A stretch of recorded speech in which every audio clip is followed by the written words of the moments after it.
Hello,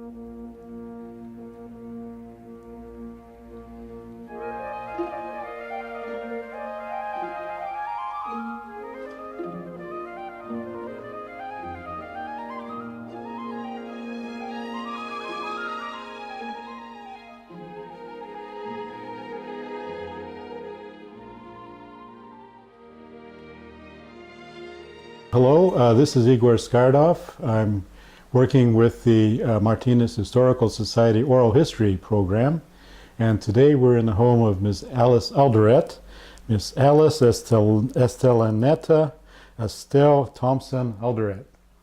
And we're very happy to be here, and we'll start out with just some kind of bare bones biographical stuff. You were born in August 24th of 1925 in San Francisco. Your parents were Christian Scientists? No, my mother. Your mother was a Christian Scientist? And You didn't know that with them. your father was Charles Edward Thompson, born in San Francisco? Yes. Of Oh, a, yes. yeah? Of a, as you say, Heinz 57 ethnicity. So a lot of biodiversity there, I guess? Well, it's because he was Scotch, Irish, German, English. He was a mixture of any number of crosses. And he was a radio engineer. Right. He helped in, he was involved in inventing radio. Is that right? But it was a parallel invention, and the other group got it done just a little bit ahead of them. We was young. He was always interested in it, and he was just a late teenager, I would guess, when he was working with the man, whoever, I can't remember his name. Yeah, yeah. And then your mother, Kathleen Mary Locke, Yes, was born in Devonshire, yes, and they came to Canada when she was 3 years old, yes. and then eventually, I guess she ended up in San Well, Francisco. they came to, my grandfather built golf courses, so he would follow wherever he was building a golf course, and he built one in Toronto, and then he built one in Utah. So they went to Salt Lake City, Yeah. and my mother crossed the border when she was about 6 or 7, probably. It might have been a little younger than that. But my grandmother was very ill, and at the time, and had 2 other small children, and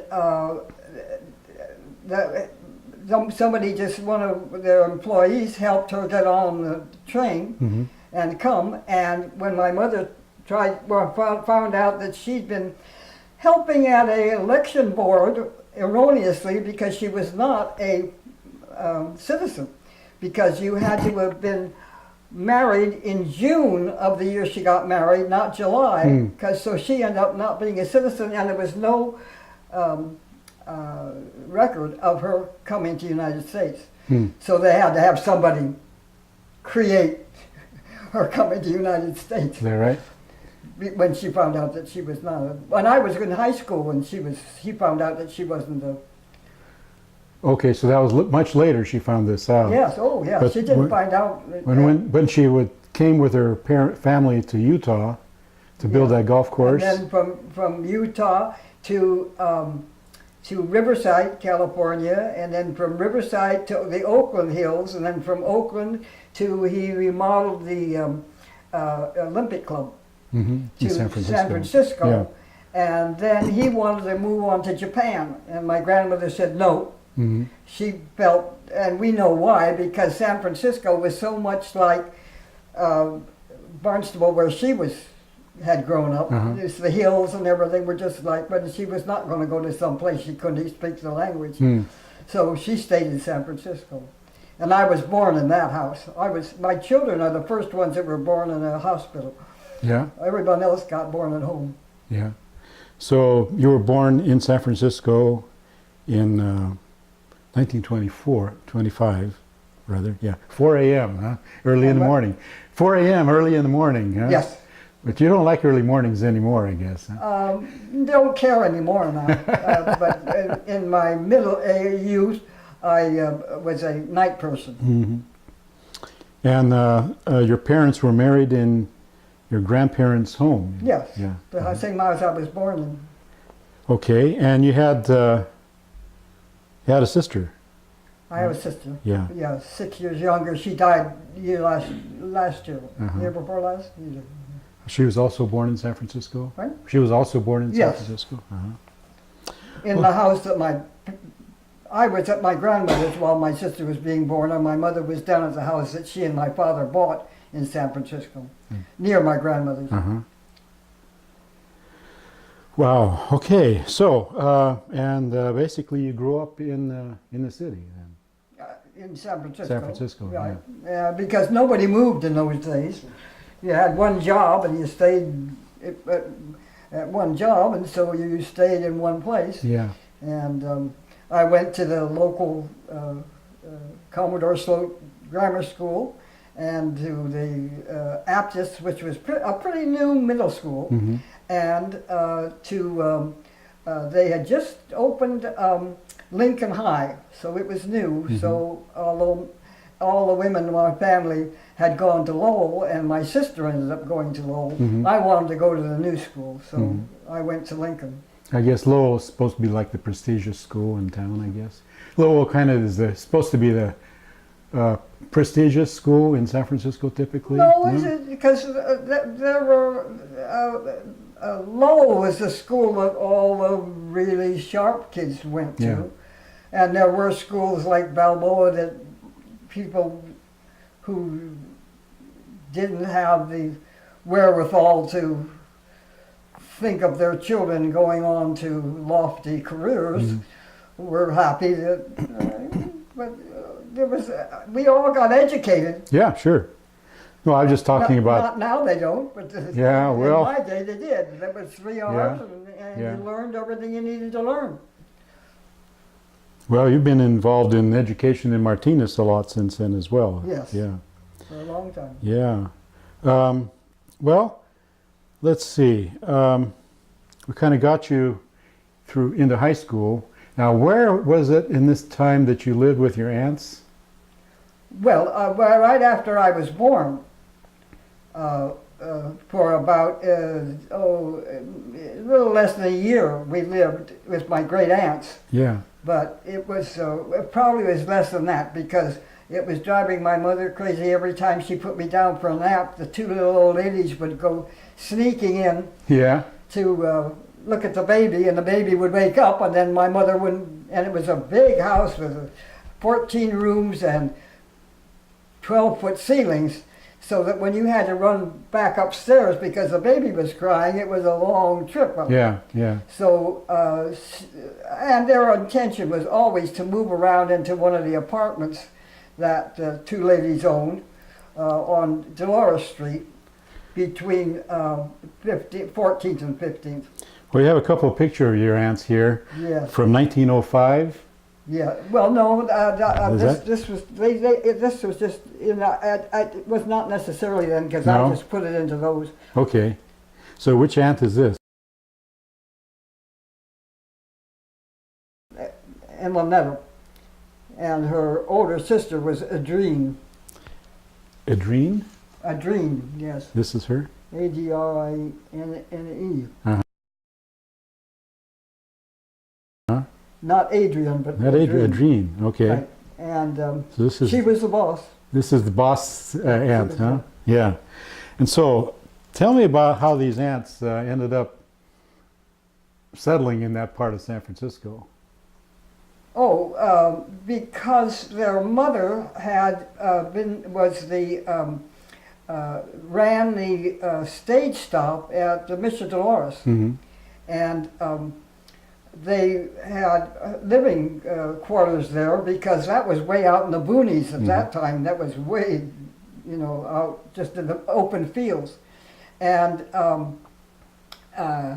she had looked out at one time to the north of the mission, and it was green. It was springtime, and everything was green, and it reminded her of her home in Ireland. And land was unbelievably cheap then. I don't know what she paid for it, but it wasn't much.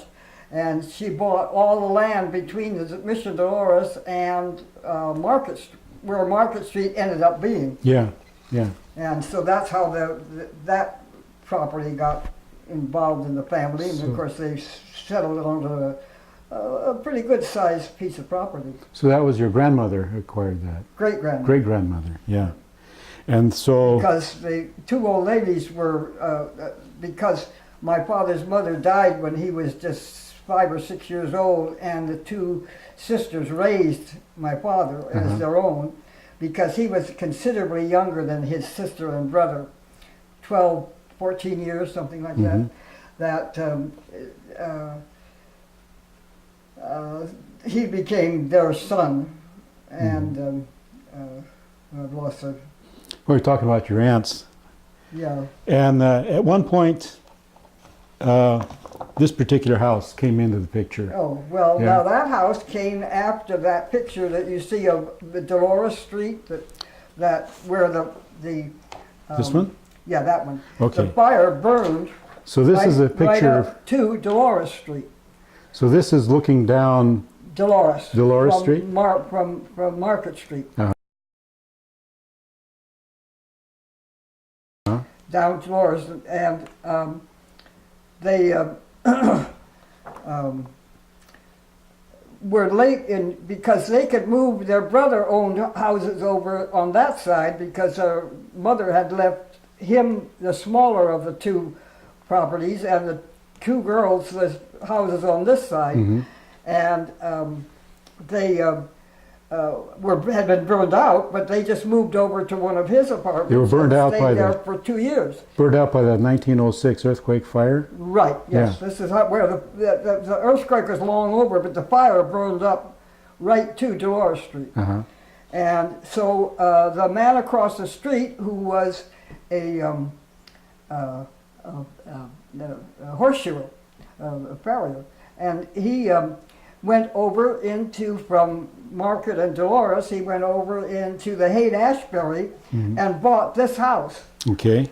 And they moved this house over those huge hills with a capstone in the center of it, and rolled it on logs down, and they went to put it in his lot, and nobody had measured that, and it wouldn't fit on his lot.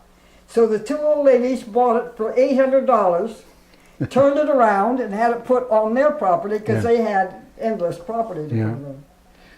So this house became important in your family after that? Then, so that there had been a house there before on the corner where they had where my great grandfather had a liquor store or a grocery store that sold alcohol as well, and that had been burned out, and they lived. I'm not sure where they lived at that time. Where they lived over that market, or in one of the houses that, probably in one of the other houses that my great grandmother had built on that property that got burned out with the fire. So that became the house in the city. My cousins and aunt in Fresno always referred to it as the city. We're going to the city. Oh, sure. Because San Francisco at that time was the city. Yeah, yeah. And then this is a picture of your grandmother? Right, that's a picture of my grandmother. Because my father's mother had died when he was 5 years. Okay. And this picture was taken where? In the house I was born in, where my parents were married. Is that right? On Cerritos Avenue in San Francisco. Yeah, yeah. And then, of course, this is your mom. That's a picture of my mother at high school age. High school, yeah.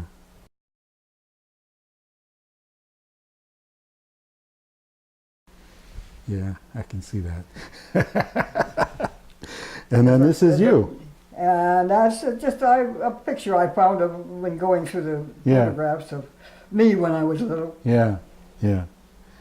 So in addition to the adventures with the relocated house, you also ended up, your family also owned this building as well?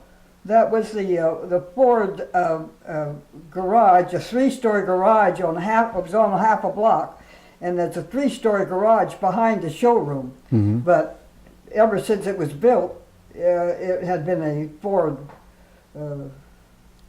building.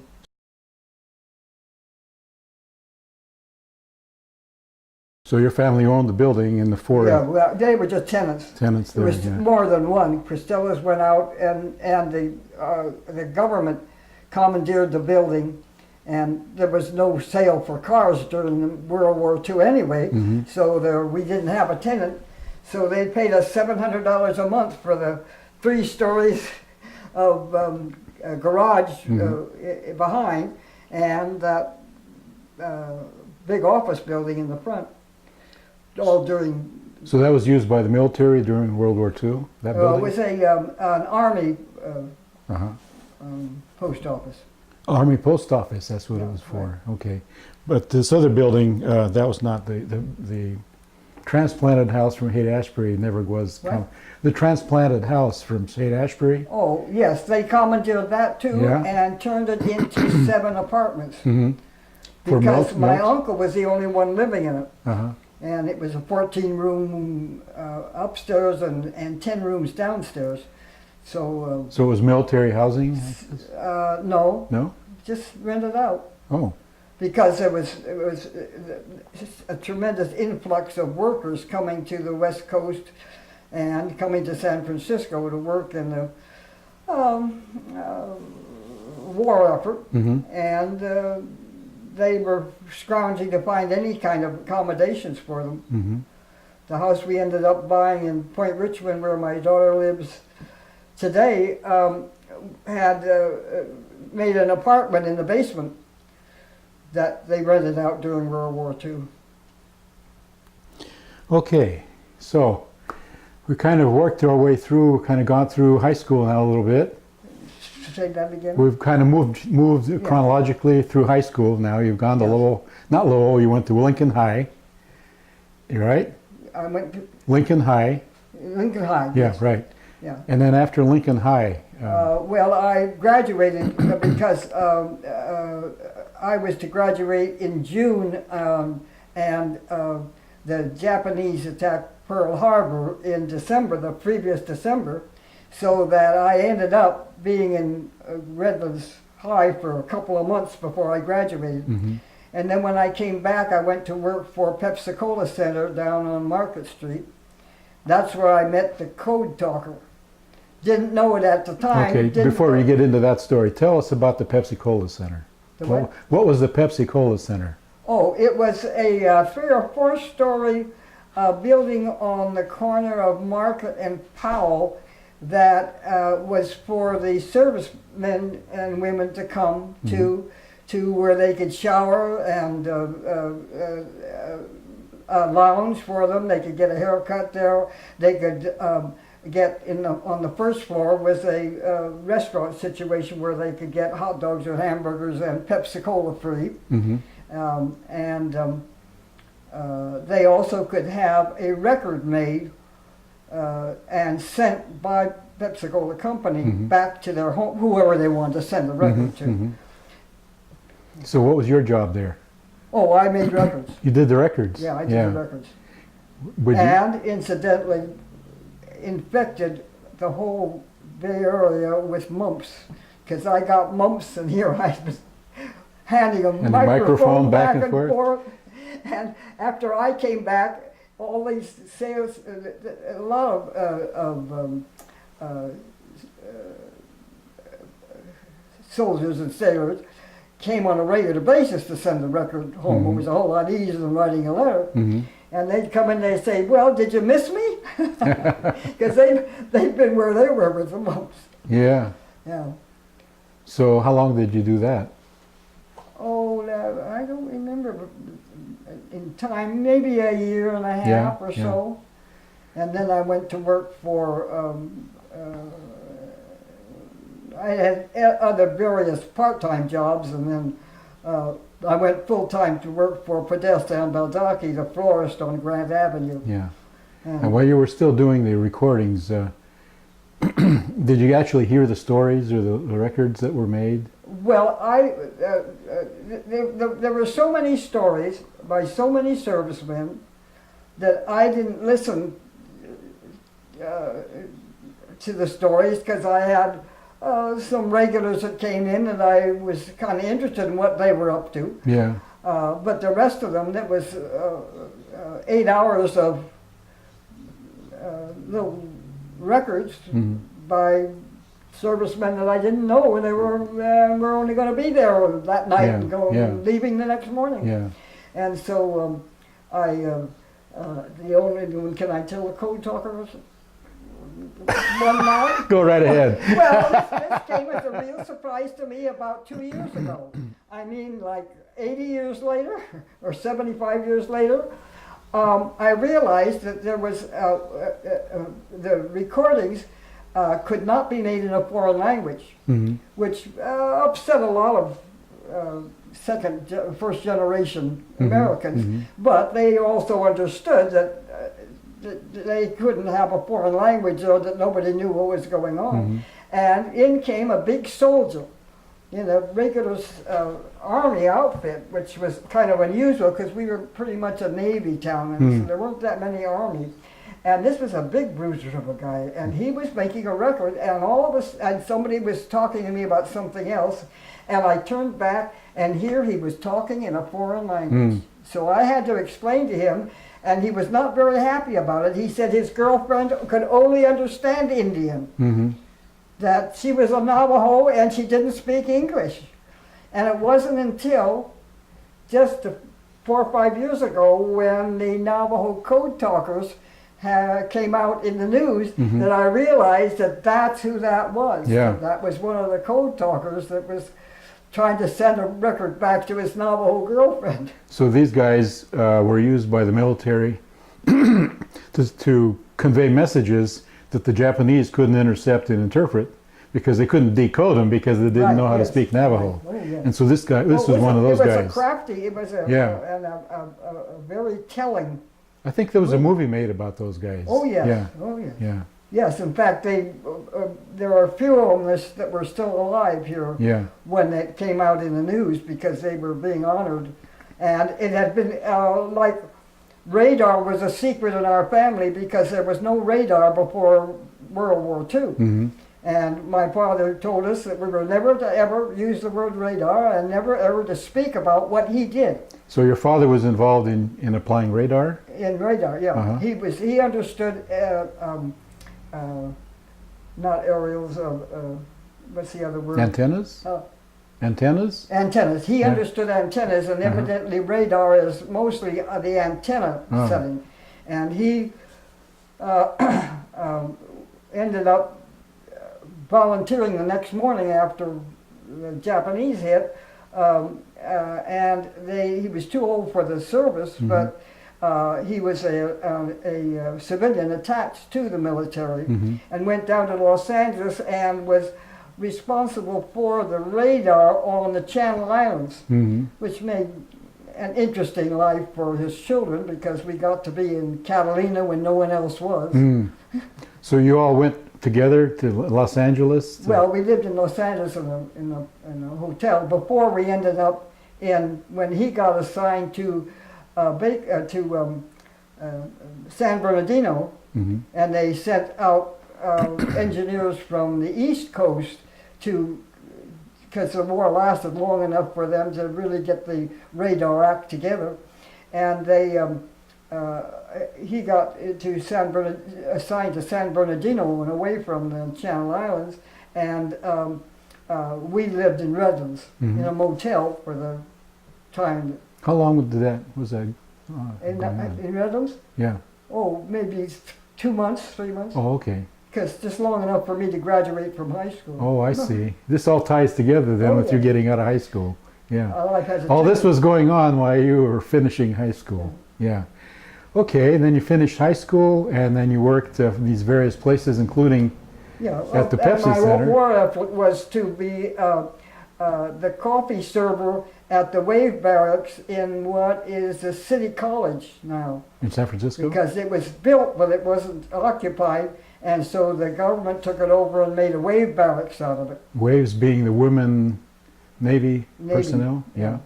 And so the girl across the street and my sister and I went up and went to work there to contribute to the war effort. Mm-hmm. And then, tell me about about the code talker. How did you guys resolve this issue of his How did I get into? Well, the code talker again? I want to get back to that. The code talker, code speaker. Oh, yes. You know, he was recording in Navajo. How did you guys resolve that? Oh, I just told him that I turned off the machine. Yeah. And explained to him that we couldn't send anything out that wasn't in English. So he just had to record it in English? And he did his best to convince me that he should get to send his Navajo girlfriend. Yeah.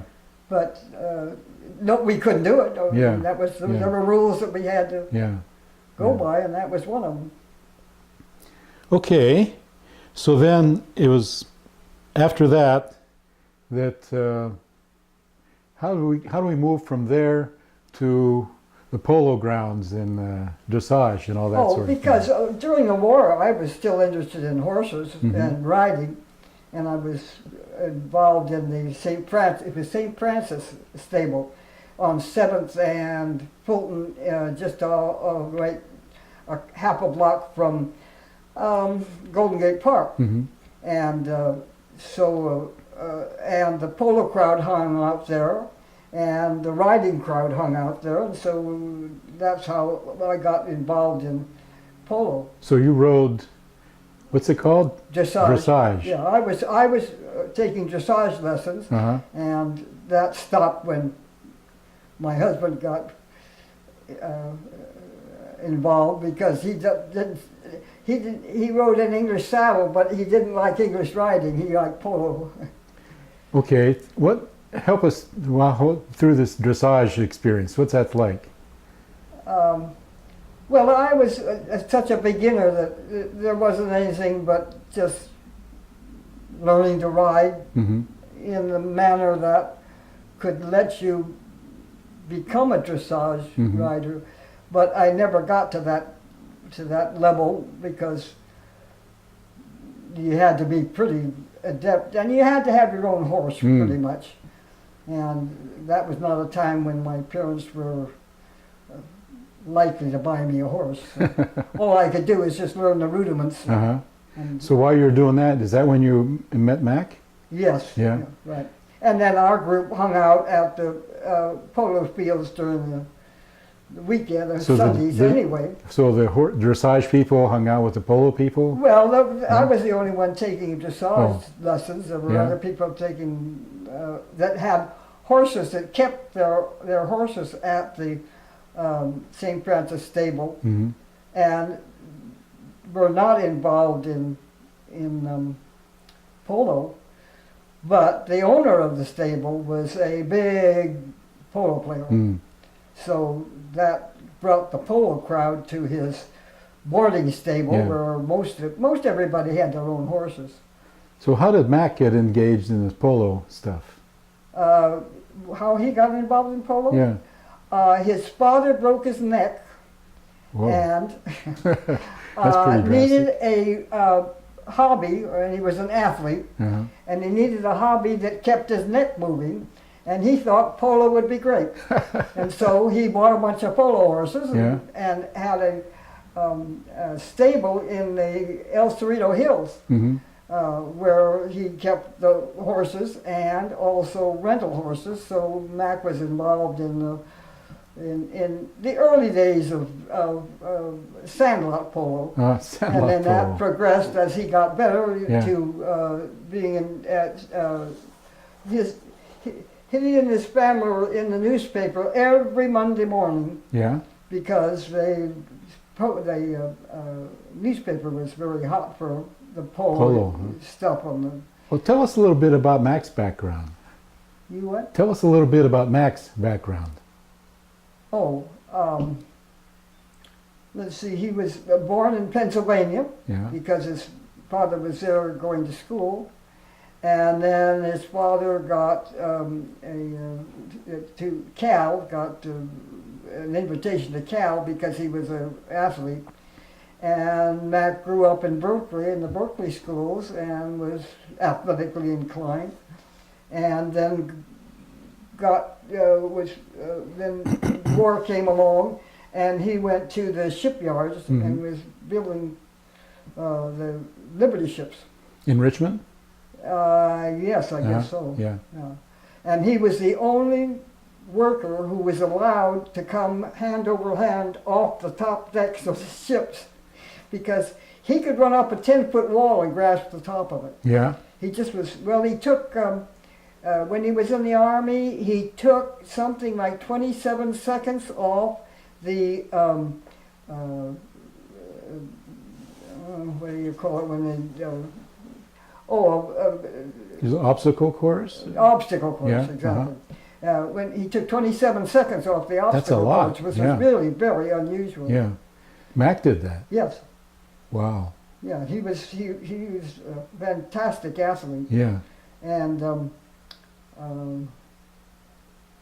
there's any number of stories along the way, but we don't- Okay, well then he was at University of California, and then was Mac in the war as well? No, he never. He got during when he was in the service. He thought he was going to a foreign spot, which excited him, because Panama City. But then he found out it was in Florida. In Florida, so he was very disappointed. Yeah. But he ran for the Army all during that time. Yeah. One time. Army track team, I guess. The Army track team. He ran for them. Yes. Well, or any time there was, I guess they would single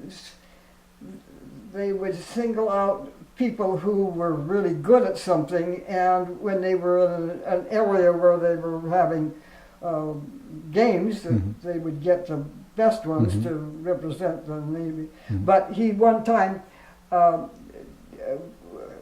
ran barefoot. And burned the bottoms of his feet, something fierce, and couldn't say because it was a capital offense, well, almost. What's that? In the Navy to get burned, sunburned. Oh, really? Oh yeah, you didn't. You lay out and get sunburned, and you were in big trouble. And here he was with the bottoms of his feet all but burned off because he was running on asphalt, and his father had sent him track shoes, but not all the guys had track shoes, so they said they couldn't run in track shoes, and those are the only shoes that Mac had. And he could run barefoot as fast as he could run in shoes. So, but it caused him a lot of concern because they was afraid that they would find out that he had gotten a sunburn on the bottom, or gotten burned on the bottom of his feet. Pretty hard to conceal that, I guess. So after that, he ended up in San Francisco, living again with his family? Well, he was in Berkeley. Berkeley. Art his father was in Berkeley. And then he was playing polo. But they came to San Francisco and kept their horses at the polo grounds in the Golden Gate Park. So now we've got Mac and Alice in the same place. And I kind of hung out with him because I would get to take 4 horses with me. Yeah. And ride another horse and go down to the beach and walk the horses in the salt water, because that was good for their legs that got banged up on Sundays. And so all week I got to free ride. I didn't have to go back and pay for my lessons. I got free riding, and that got me involved with Mac at that time. Yeah. Tell me again, what is it that caught your eye about Mac at first? Well, because he was the nicest of all the men that were involved with the polo group. Yeah. And he was so athletic, so able to just do anything he wanted to do. And and that was being able to excel at physical was. I liked doing it, and so it attracted me to him too. Yeah. And then he was there, and I was there, and that took care of it. Yeah. Oh, you told us earlier what first caught your eye about Mac. Say again? You told us earlier what was it about Mac that first caught your eye? Well, actually, I didn't tell you the truth because I didn't know he had great legs until I saw a picture of him when he got a trophy for the Army. Is that right? And there was a picture in running shorts, and Yeah. they were good legs. So you guys all hung out together, and you were working at Podesta Baldacchi at that time? Yes. Yeah? And had as frightening experience as a person could really want, because he had his brother pick me up on a motorcycle. Mm-hmm. And his brother was not very fond of me, Mm. and was a crazy motorcycle rider. Mm. So that the whole time, by the time I got on at Podesta and got off at the polo fields, was just terrifying. Mm. So how long after that was it that you guys got married? You and Mac? Oh, I don't know, a couple of years. Yeah, yeah. Well, here's a picture of the two of you with your wedding cake. Is that Yeah, we had a hippie wedding. a hippie wedding? Right. Well, Well, you were kind of before there were trendsetters. hippies, Yeah, before well, there was sure, a yeah, word, yeah. Because Before I that, there were couldn't- beatniks, and this was even couldn't before find that. the material I wanted for my wedding dress, Yeah. and I had to settle for, instead of champagne colored, I had to settle for gray, satin instead of silk taffeta, and we saw no reason to spend the money on a what do men wear at a wedding? Tuxedos? Tuxedo. Yeah. Because we didn't have any money. And he had always wanted I said, what have you always wanted? He said, I've always wanted a Glen plaid suit and two-tone shoes. Yeah. And I said, well, you wear a Glen plaid suit and two-tone shoes, and I'll wear my gray satin. Uh-huh. And so it was anything but an ordinary, run-of-the-mill, big, fluffy bride and groom Yeah. experience. But it was a great wedding. Everybody loved the city of Paris. Made some evidently the best chicken sandwiches most people ever had, because years later, some especially men would say they were the best chicken sandwiches. At that. We got married at the Forest Hills Clubhouse, Uh-huh. which is a really neat In San place to- Francisco? right in San Francisco, Uh-huh. because he had to play polo the next day. So we had to get married. So the on first day of Saturday. your honeymoon was playing polo? Right. Where did you guys go? Did you eventually go away for your honeymoon? Well, we were going to go see Spike Jones, Yeah. and but we went to Grissom's for dinner and met a couple there who just insisted on paying for our dinner, and they were the nicest couple, and so we ended up not going to see Spike Jones, and we eventually went as far as our money would take us, which was Sacramento, to the new motel on the outskirts of Sacramento, and it poured rain Yeah. the whole time. And I wanted to get home because he had already bought a house that had an attic that had all sorts of interesting stuff in it. So I was just as happy to get home. But he made me promise never to tell my parents that the windshield wipers on the car wouldn't work. Yeah. And we had to, it was one of those split windshields, Yeah. and we had to leave the windshield up, and we got soaked coming So you could home. look under it? Yeah. Yeah. From Sacramento But back to San Francisco? we didn't mind in those days. We were healthy and full of life. So you lived then in this house that Mac had bought in San Francisco? We lived what? In this house that Mac had bought in San Francisco? No, in Berkeley. In Berkeley. Yeah, because his father had a real estate business in Berkeley. Mm. And tell me about some of these jobs. There was one particular job that your father-in-law had meddled Oh in. no, You're not going to tell me that I story? wouldn't tell that story. Not.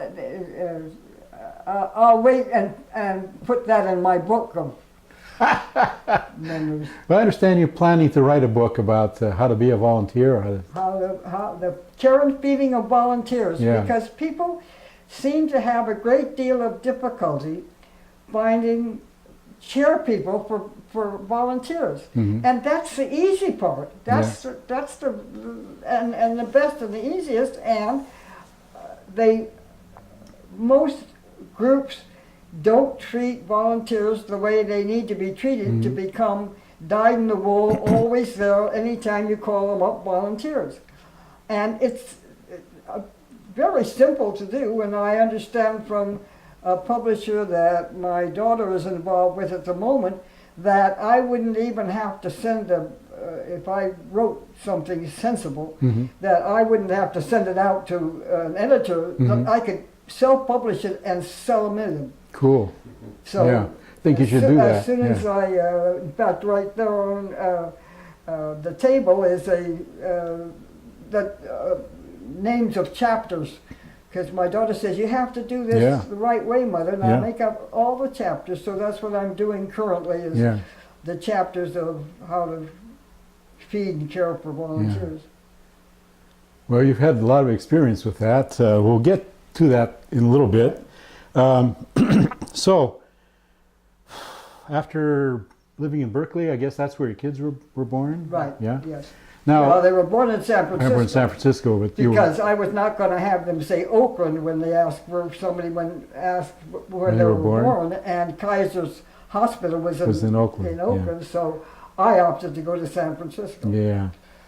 Okay, so thinking ahead there. Now, something that you have talked to me about before is how you and Mac decided you were going to go out and do all kinds of stuff first. We decided every time we started to do something, he got interested in boats, so we bought boats, and we'd be out at Brooks Island in the middle of the Richmond harbor, and he'd say, "Why don't we call so and so and have them come out and we'll have a barbecue?" And so he'd put me in the boat and I'd go back and because we didn't have cell phones in those days, and get a landline and call somebody up. And the wife would say, "Oh, let me call my mother-in-law and see if she can take care of the baby. And I'll call you right back." And she'd call back and she says, "Oh no, my mother-in-law can't take care of the kids because she's having guests for dinner. And so, but keep us in mind now because I've got cabin fever. We're stuck with these kids all the time." And we came to the conclusion that the people who didn't enjoy the children were the parents, and it was grandparents who really enjoyed the kids. So we decided to have our own grandchildren. Yeah. So we waited, and we also noticed at the same time that people, when they retired, were not physically able to do half the things they had looked forward to doing. So we said, well, what we'll do is we'll just retire the first 20 years of our marriage and do the things that we would have done. So we spent a lot of time beach combing and gold prospecting and just really great things to do. Tell us about beachcombing. Where did you go and what did you do? Well, the biggest thing you ever found was a 55-gallon drum of oil that got spilled off a barge outside Golden Gate Harbor, outside Golden Gate. Yeah. And some of it drifted back in. And we found this 55-gallon drum of oil. And it was very hard to move on the beach, because it was on the beach at Richmond. But we managed, we just kept at it and moved it, and it got dark, and so we had to cover it up with sand and brush and stuff so we could come back the next morning and bring it up. And we found out that it was bunker oil, not worth a... Nasty stuff. Had it for years and years, and finally some neighbor said, "Well, I think it's got to be worth something." We said, "You take it, you find out what it's worth." So he took it. So you went beachcombing in Richmond? Well, we beachcombed a lot of places, a lot of rivers in Motherlode, because we were up there a lot. That's your gold prospecting. And that's neat beachcombing. And then all along the coast, anytime we were near, Bodega Bay, and we were abalone fishermen, so we went up and down the coast. And Did you dive for them or did you wade for oh them? yes, Yeah. Yeah. So you're an ab diver. we had a couple of places where we could go over the side by ropes Down the cliff, yeah. down the cliff. Yeah, yeah. And they were just there. If you could get your tire on it, Yeah, you could get yeah, them. yeah. And they were big. They were Well, getting good. down to them was one thing. Getting back up again must have been a lot of trouble. Well, we were young and strong when we were doing that. You have to haul your abalone and everything else up the hill. Yeah, well, we just tied the abalone in a sack to the thing, and he'd climb up the cliff and pull it up, and then Yeah, I'd climb up. yeah. And we never cooked abalone on the beach, Mm. which a lot of people did. We Mhm. brought it home, Yeah. but our beach combing was just anywhere there was. Well, we liked to go along the beaches, and we always had a dog or two, Hmm. so it made something to do with the dog. Yeah. And then we made Brooks Island our own before Yeah. Bing Crosby and his friends called it for a pheasant Yeah. ranch. Yeah. And How did you end up with Brooks Island? You sort of well, squatted it there? was there. Yeah. And when we always were looking for places to put the boat in Uh-huh. without having to pay a fee, and there was a place right out past Point Richmond Hmm. to the tunnel, Yeah. and there was a place you could put the boat in right there Yeah. for free. Yeah. So, and that Brooks Island is just across from that. Yeah. So we spent a lot of time herring fishing and Yeah. fishing. Yeah. We were not lucky fishermen, but we spent a lot of time Yeah. trying. Yeah. How did the herring fishing go? Oh, we used to get a ton of herring. Yeah. Yeah, just What did you do The with whole them? neighborhood ate herring when we got herring. Yeah. Because you get it in a big square net Hmm. and on a pulley, and you just pull it up through tons of it. What's the best way to cook herring or eat herring? Yeah, but What's the best way to eat herring? oh, I used to just fry. They were my favorite fish. Just Yeah. got it and scaled Yeah. and fried, Yeah. half butter and half whatever oil I had, Hmm. and they're about as good a fish as you can get. Hmm. So that's your beachcombing. Tell us about your gold prospecting. About Your the- gold prospecting. Oh, I don't know how we got started up, except that I've always had gold fever, and I like to camp, and there was a place that we could camp that was right up in the, oh, I know how. I wanted to go into business making door swags with pine and big sugar pine cones, Hmm. and so I called up University of California and found out where the sugar pine forests were, Yeah. and it was up near Georgetown. Yeah. And so we went up, I went up with my father up to Georgetown with a truck and trailer and filled it up with sugar pine cones. And that got me interested in that in Georgetown. Hmm. And we discovered an old miner that had a place that would let you camp on down by the stream. Hmm. And we always just went up there and camped up there until the kids were, what, 15, 18 years old. We were still going up Yeah. to Georgetown. Georgetown, yeah. Well, when you were camping there, you also went in streams and prospected for gold? Is that there? Oh, we never found much Yeah. because going around, and if you went to, we like to go to a bar and get a beer and then talk to, because there were a lot of Depression age gold prospectors Hmm. still alive then. Hmm. And after we got Because they couldn't make a living doing the the... bartender or the owner to leave them alone, we wanted to hear his Yeah, stories. yeah. We'd hear these great stories of what happened to them Yeah. and about the different mines that were around there, so that we got interested in the Black Oak mine and the stories around that, fascinating stories. And we kind of just honed into the stifle ranch or prospecting area, and that led us to getting stories from all these guys. Love to tell you the stories, and one, the man who owned the cafe at Coloma, where they discovered gold, Yeah. was just determined to take us out the next morning and show us where his friend had found some a tunnel underneath to an old dry riverbed, and was getting some really good gold signs there. And he took us the next morning, and he took us to half a dozen different spots where somebody had gotten a mine. And Mac had, when he was a young kid, his father had gotten his grandfather to, Mac's father got sold a mine that had been salted. Take a gold and put it in a shotgun shell. Shoot it into the walls, yeah.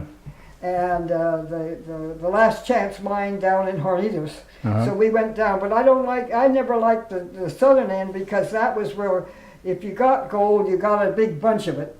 But the northern gold is you could just get a little bit every day and a little more every day, and you could bump into some good mining areas. So we only went down there a couple, 3 or 4 times, just to go back to where he had spent some time with his grandfather on this salted mine. Yeah.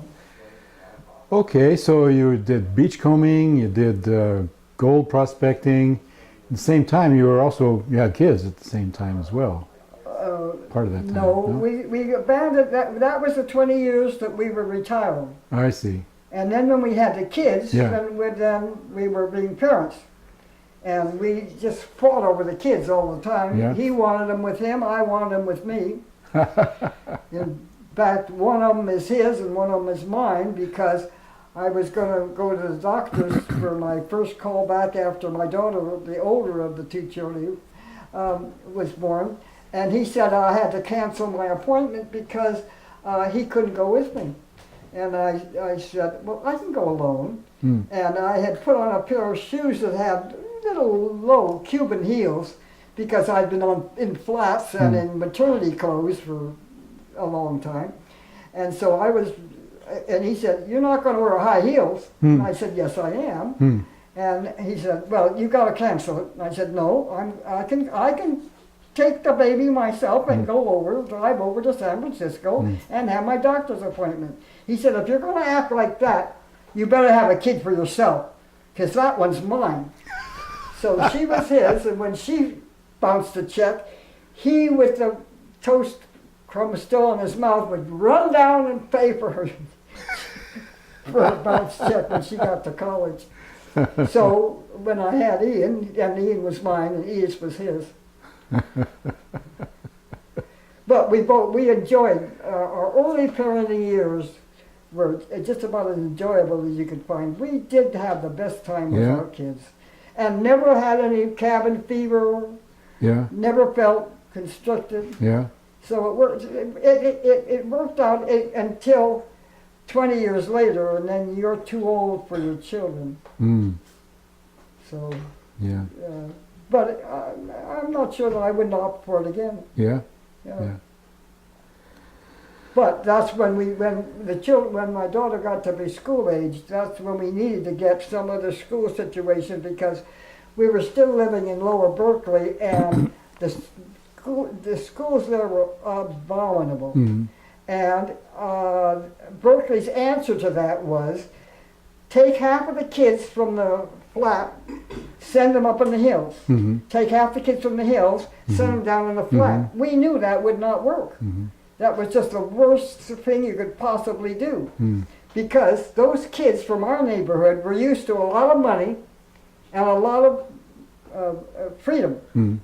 And the kids on the hill were exactly the opposite, except their parents thought that our kids were going to be shown up in the financial end. Mm. Well, our kids, their mothers were prostitutes, and the boyfriends would come and give the kid $5, go get lost. Mm. So he'd head over to the Chinaman's store over in the corner from where we lived and buy all sorts of goodies for himself and his friends. So our kids had more money than the kids in the... And I tried to get them to take half of their equipment, which was all the best of everything up in the hills, and send it down to the school. And half of their teachers who knew how to teach, and teachers were willing down in our neighborhood, but they didn't have the training of the ones that had up on the hill. So I was not going to, I couldn't afford to send both our kids to private school in Berkeley because it was just too expensive. I had planned on moving out to Point Richmond, but that didn't work out. So we ended up coming out because somebody, my husband found somebody who said there was a great school out in Martinez. So we came out here. And so that's how you came to Martinez. came and they went to Patchins until they went to junior high. And then they went to the regular junior high, and then we, after they got through high school, You went to Alhambra then also? we started volunteering in the snack shack because I didn't want to be on campus when our kids were Oh, okay. there. Yeah. We saw that too often, that the parents that were involved got special accommodations for themselves and their children when they volunteered for the school. And so for the next 15 years or more, I just loved running the snack shack, and my husband enjoyed it as well. And they ended up, he got them another new snack shack when they needed one, and they got, they called it Mac's Doggy Diner, because we were so well known for the snack shacks. And my idea was I wanted this company town to have the best snack shacks in the valley. I wanted them to have that. Any time that a parent came from somewhere else and came to our snack shack, that they would know that we had the best snack shack. Yeah. And we did. We had in fact, I was really pleased when some people who came, because we did the wrestling tournaments. And the wrestling tournament is a kind of a special situation because the kids come in at 6 o'clock in the morning to weigh, and then the parents go out and buy breakfast. So, and then they're there all day long and all into the night. And I was determined that the parents were not going to go down to Wendy's or to Safeway. So we put on a made-to-order sandwiches and hot dogs and chili and nachos, and it's just unending, the stuff. And somebody came to me and said, our school is going to have a big wrestling tournament for the first time, and we're using just what you put on here. Yeah. So I knew that I'd gotten the good stuff. Well, here's a picture of the Mac's Doggy Diner.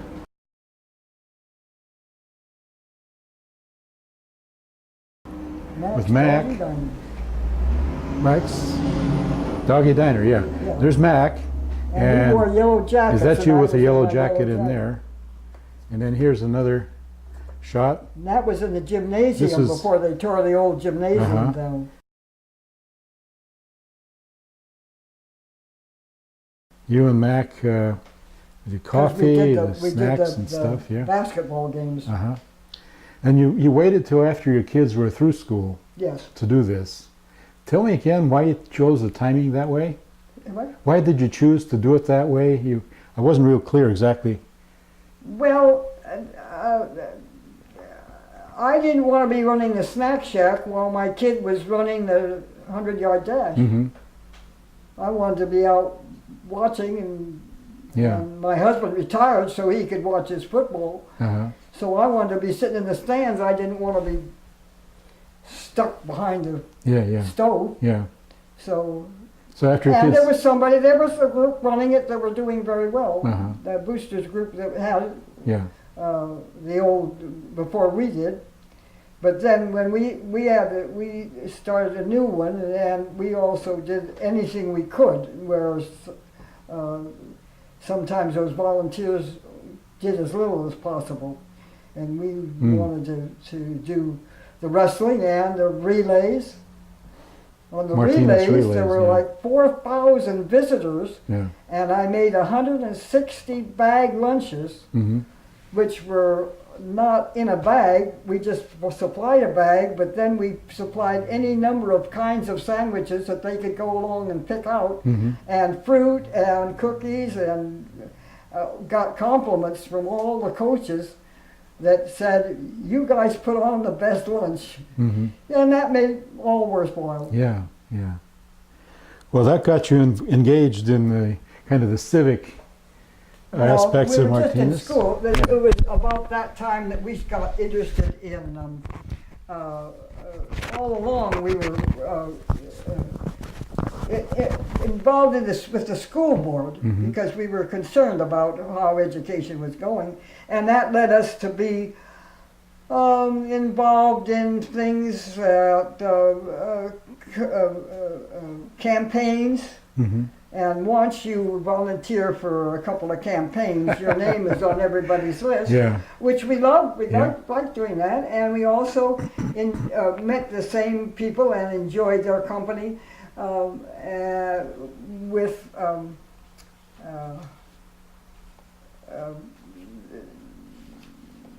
doing things like putting the blue fish stencils on all the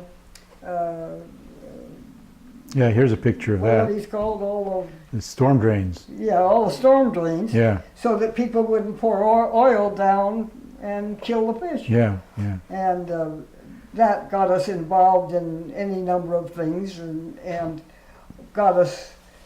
Well, it was Kathy Radke Yeah. who we were involved in her campaign for, and that led to Kathy starting the Friends of Alhambra Creek, Yeah. which is Yeah. our all-time favorite, because there was never a group of people who were better able to handle volunteering than the people at Friends of Alhambra Creek. Well, you'll be happy to know it's still going strong, Alice. Yeah, and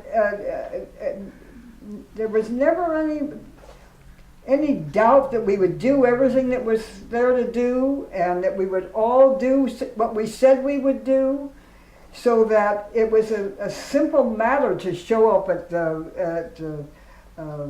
Muir's celebrations, because I brought the things that I always brought, everybody else brought the things that they always brought. Yeah.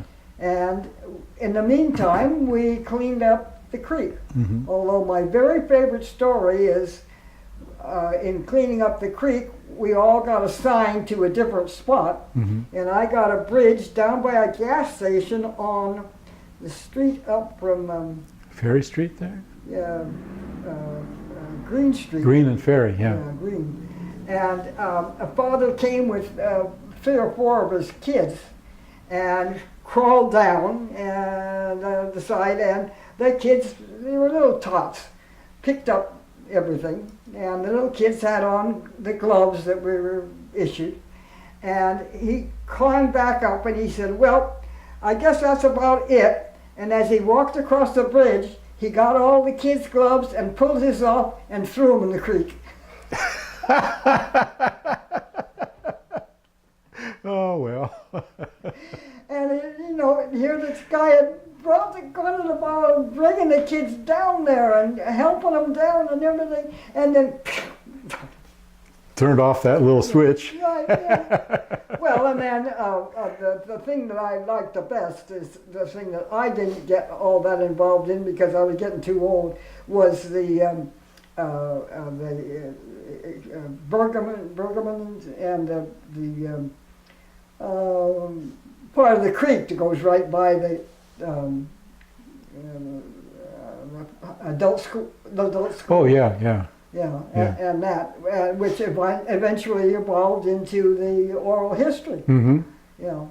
Yeah, And that, at the same time, I had already gone down and done enough to get the classification as of now, although it was one way to get rid of me, was to make me a board member emeritus. But that's because I can telephone good. I'm good at the telephone. And we got involved in that. And looking back when the Chamber of Commerce honored us and with the couple of the year, mm-hmm. I hadn't realized how many things we had done. PTA I was Mm-hmm. involved with, and I was the 4-H leader when our Mm-hmm. kids were in 4-H, and became the county poultry advisor. You were So a I poultry got- advisor? Yes, Yeah. yes. Well, we had some fancy poultry. That was here in this area? And I got telephone calls years after our kids were rolling out of 4-H Mm. from somebody needing some information on poultry, Yeah. but which was fun because I loved chickens. Mm. Yeah. So that we ended up being involved in a lot of things and then we got really involved in the school board Mm-hmm. and did some campaigns for school board members and Mhm. things like that, and got involved in the new high school and the remodeling of some of the other Mhm. schools and the new design for the junior high, Mm-hmm. because we did not want the junior high to get designed the way the high school was, because we didn't approve of a lot of things that went on at the high school. Yeah. What was the particulars of that? Oh, well, one, the architect from San Francisco, when we asked him, where are the kids going to sit to eat lunch outside? He said, well, there's cement things that they can sit on. He did not realize in the summertime, the cement things are not what you want to sit on Hot. to eat your lunch. Yeah. And they had done things like put the wrong kind of tile in the cafeteria. Mm-hmm. And when we pointed that out to them, What was wrong with the tile? they said, oh, well, we'll just paint some sealer on it. Well, 3 or 4 paintings of sealer later, at great expense to the school board, that was not solved, and they finally tore it up. Mm. But there were things like that and some curved pathways. Kids in high school do not take curved pathways. Mm. Kids go from point A to point B the fastest. So if it happens to mow down some expensive plants, that's just how it goes. And so it did. But the junior high, we did, and they invited Mac and me and a couple of other people who were involved at the time to go on the walkthrough. And as hard as we looked, we could not find one thing. And every time we went to the high school, they'd say, well, the reason this is great because you can take a hose and hose it out. Where are the hose bibs? Mm. Oh, we'll have to put that on the punch list. Mm. Things like that. Mm. That was why we got involved in the junior high, and it turned out to be certainly, under the circumstances, the best it could be. Mm-hmm.